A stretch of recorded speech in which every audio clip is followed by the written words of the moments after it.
गुजरात के शहर जिलों में बरसाती माहौल बना हुआ है। गुजरात के प्रसिद्ध तीर्थधाम पावागढ़ में भारी बरसात के चलते रोपवे सेवा बंद करने की नौबत आई है। पावागढ़ में लगातार बरसात और तेज हवाएं चल रही हैं, जिससे सब जगह पानी पानी हो गया है। मंदिर की सीढ़ियों से उतर रहे पानी के चलते श्रद्धालुओं को आवाजाही में परेशानी हो रही है। भारी बरसात के चलते सलामती के भाग रूप रोपवे सेवा भी बंद कर दी गई है, जिससे लोगों को दर्शन में दिक्कत आ रही है। ऐसे में रोपवे की रिटर्न टिकट ले चुके श्रद्धालुओं ने पैसे वापस लेने के लिए भी लाइन लगाई। पावागढ़ में कोहरे के चलते भी लोगों को परेशानियों का सामना करना पड़ रहा है।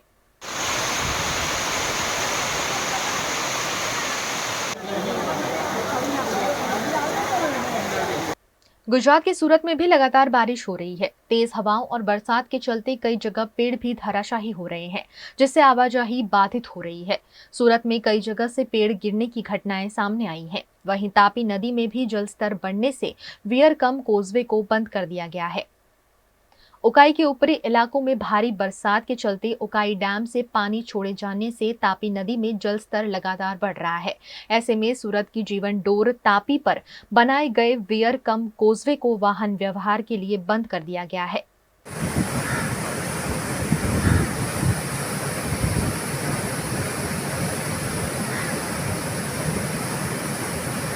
गुजरात के अमरेली के राजूला में भी लगातार बरसात बरस रही है और उसके चलते बाजारों में बरसाती पानी भर गया है।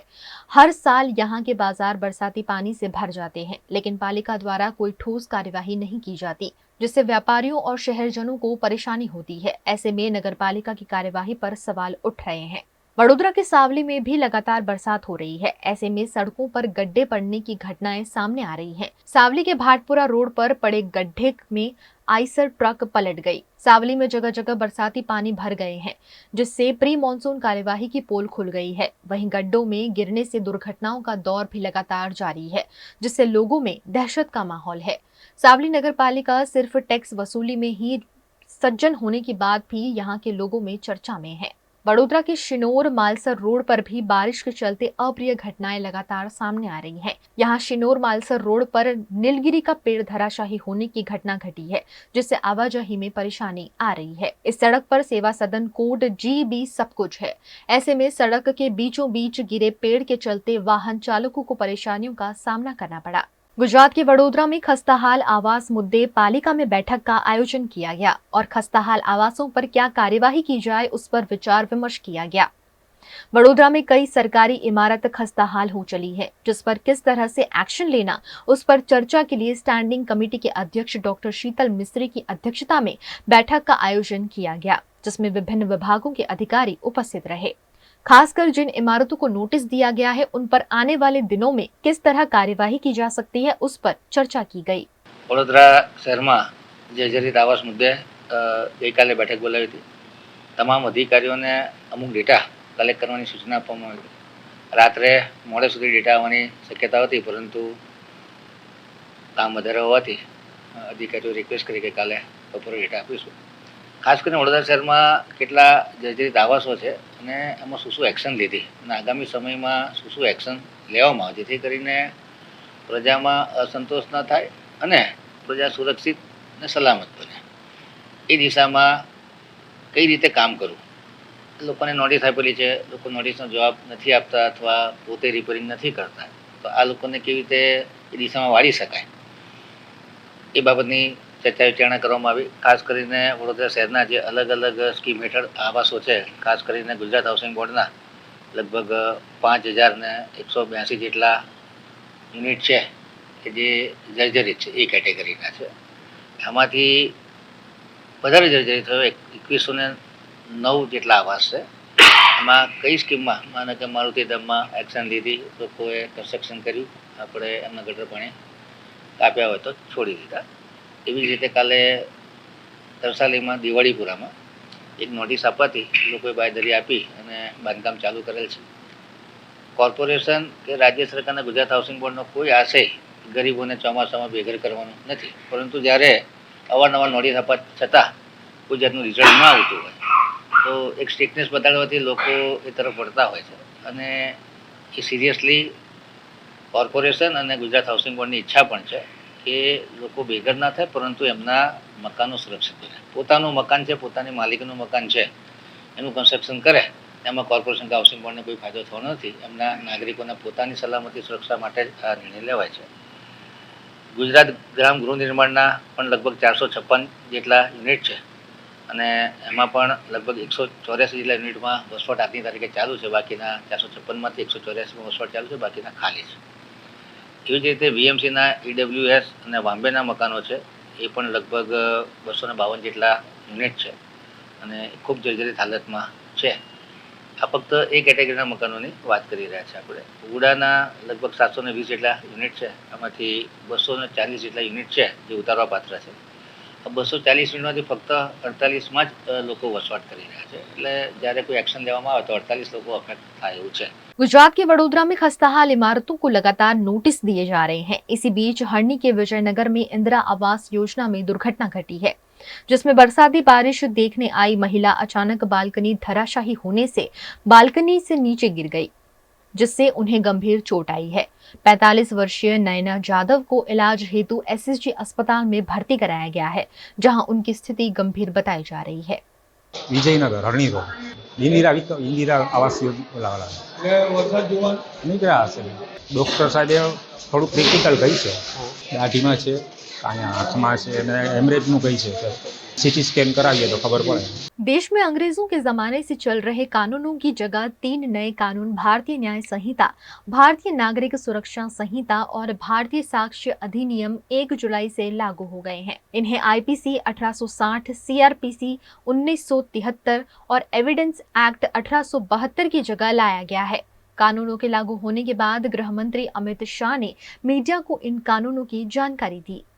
आजादी के 77 साल बाद आपराधिक न्याय प्रणाली, हमारी क्रिमिनल जस्टिस सिस्टम पूर्णतया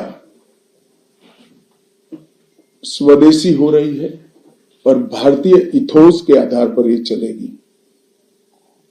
75 साल के बाद इस कानूनों पर विचार हुआ और ये कानून जब आज से हर थाने में अपना काम करना चालू करेंगे, तब अंग्रेजों के बनाए हुए कानून निरस्त होकर भारत की संसद ने बनाए हुए कानून आएंगे। दंड की जगह न्याय लेगा, देरी की जगह स्पीडी ट्रायल और स्पीडी जस्टिस मिलेगा। और पहले सिर्फ पुलिस के अधिकारों की रक्षा की गई थी, अब पीड़ितों के अधिकारों की रक्षा और जो कंप्लेनेंट है इसके भी अधिकारों की रक्षा करने का काम होगा। तो एक नए नजरिए के साथ ये तीनों कानून आज सुबह से ही, मतलब कल मध्य रात्रि से काम करना शुरू किए हैं। अब इंडियन पिनल कोड, जिसको आईपीसी कहते थे, 1860 से जो कानून था, इसकी जगह बीएनएस भारतीय न्याय संहिता आएगी। क्रिमिनल प्रोसीजर कोड, जिसको सीआरपीसी कहते थे, जो 1898 से अमल में था, इसकी जगह भारतीय नागरिक सुरक्षा संहिता बीएनएस आएंगे। और इंडियन एविडेंस एक्ट 1872 से जो इस देश की क्रिमिनल जस्टिस सिस्टम को गवर्न करता था, इसकी जगह भारतीय साक्ष्य अधिनियम बीएसए लागू होगा।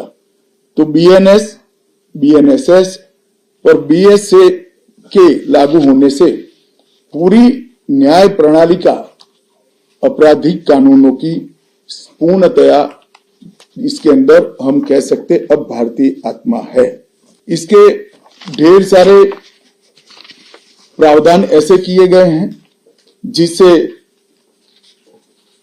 कई समूहों को फायदा होगा।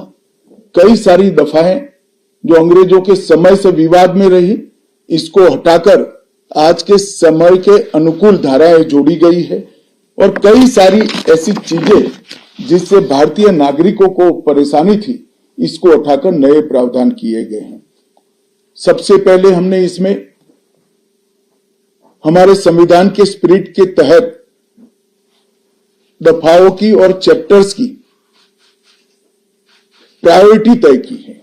सबसे पहली प्रायोरिटी महिलाओं और बच्चों के अपराध को दी गई है और मैं मानता हूं कि ये करने की बहुत समय से पहले जरूरत थी। एक पूरा अध्याय इसमें जोड़ा गया है जिसमें 35 धाराएं हैं और 13 प्रावधान हैं, जिसमें गैंग रेप के लिए अब 20 साल की सजा या तो कारावास, आजीवन कारावास, नाबालिग के साथ बलात्कार में मौत की सजा, झूठा वादा पहचान छिपाकर शोषण करने वालों के लिए भी अलग से अपराध बनाया गया है। पहले सुप्रीम कोर्ट के जजमेंट से चलता था।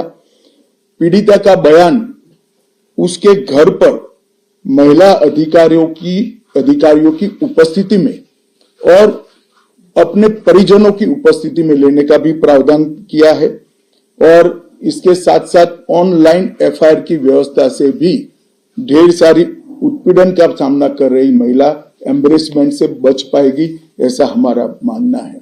सालों से देश भर में मॉब लिंचिंग के अपराध के लिए कानून में कोई प्रावधान नहीं था। प्रावधान करने की मांग होती थी। पहली बार मॉब लिंचिंग को परिभाषित किया गया है।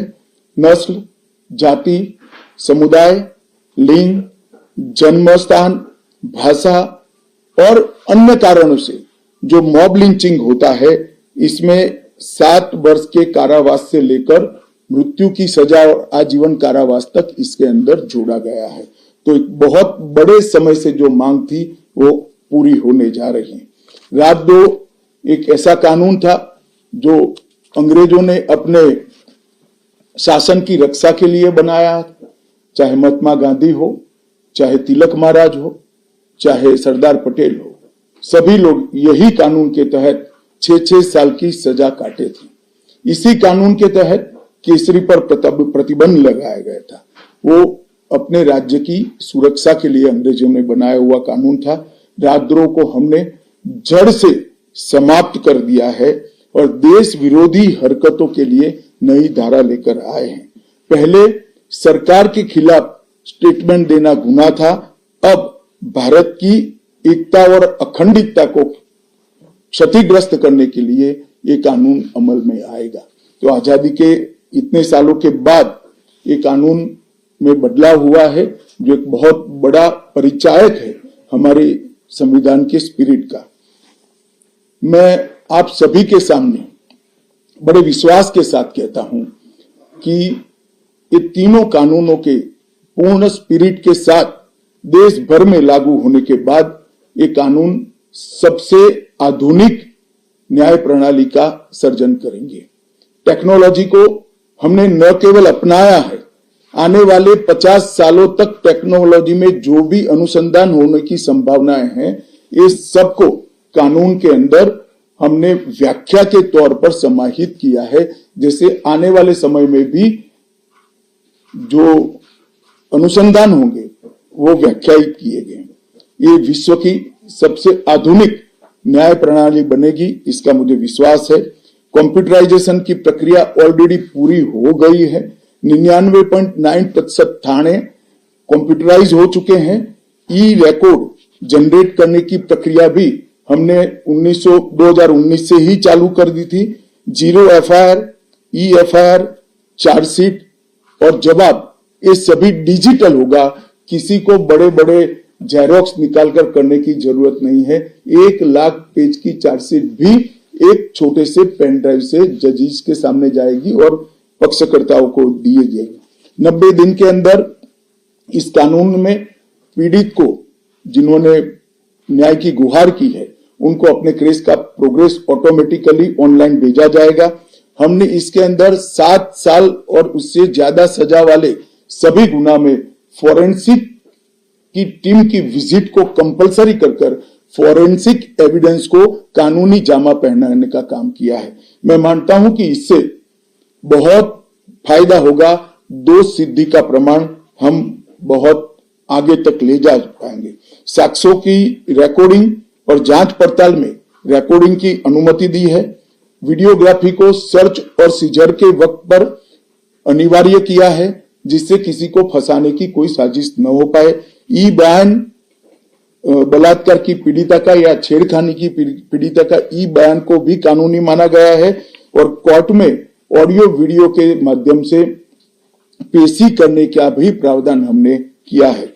ई पेशी में गवाह, आरोपी, विशेषज्ञ और पीड़ित सभी को कानूनी जामा पहनाने का काम किया है।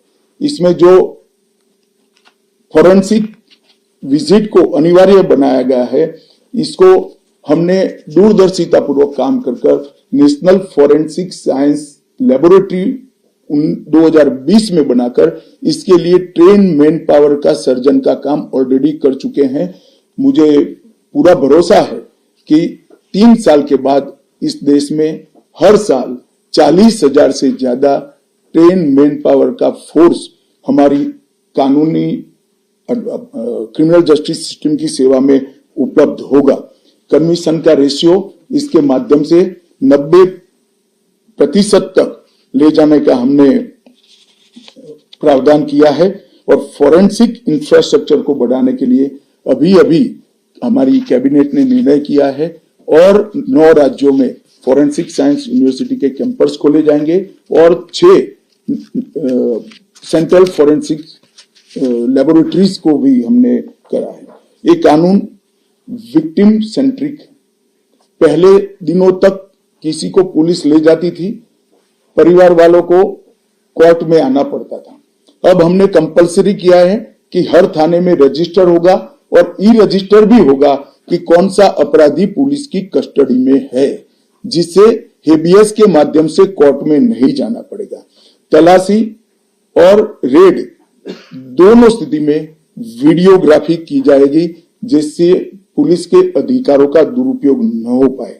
और हमने अपराधियों को बेल को भी लंबे समय तक लंबित केसों में कानूनन बना दिया है, जिसमें एक निश्चित समय मर्यादा अपराध के अंदर जो सजा है उसके अनुपात में हो जाने के बाद जेल सुपरिटेंडेंट की जिम्मेदारी होगी कि इसको बेल पर रिहा किया जाए। तो इसके लिए कोर्ट में किसी को जाने की जरूरत नहीं पड़ेगी।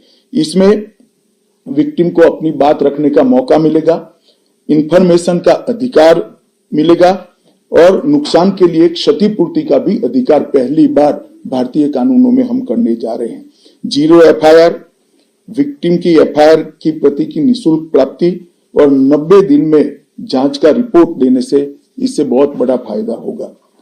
समय पर न्याय लगभग 35 न्याय प्रणाली की 35 धाराओं में हमने समय मर्यादा निश्चित की है और ये टेक्निक के आधार पर प्रोसीडिंग्स होने के कारण भी समय पर न्याय मिलेगा।